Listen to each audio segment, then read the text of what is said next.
हुजूर के किसी आशिक को इस तरह की आरज़ू में अल्लाह करीम दो आंसू अता फरमा दे।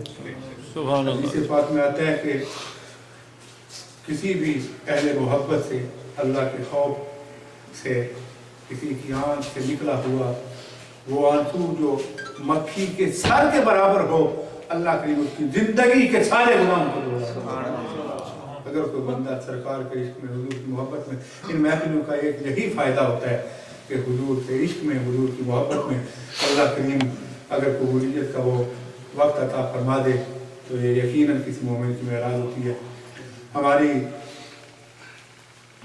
यहाँ रुकनीन में बिलखुसूस कोई भी महफिल पाक हो, हमारे भाई जनाब साहबजादा सैयद वक़ार शाह साहब एक ऐसे खूबसूरत अंदाज में हुजूर की नात पाक पढ़ते हैं और नबी पाक सल्लल्लाहु अलैहि वसल्लम से खतब का एक नस्ली ताल्लुक़ तो है ही, लेकिन एक तो अल्हम्दुलिल्लाह मसलक हक़ अहले सुन्नत की फ़िक्र और गैरत और हमीयत अल्लाह के शाह साहब को अता कर रखी है और बड़ी खुशी होती है शाह साहब को देख के।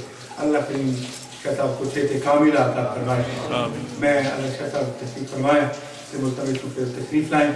बड़ी खूबसूरत नात पाक पढ़ते हैं और अगर आंखें बंद करके हुजूर के रोज़ा पाक का तसव्वुर सामने रख के शाह साहब की नात पाक सुने तो यकीनन नात पाक सुनते सुनते बंदा अपने आप को मदीना पाक में हाजिर पाता है।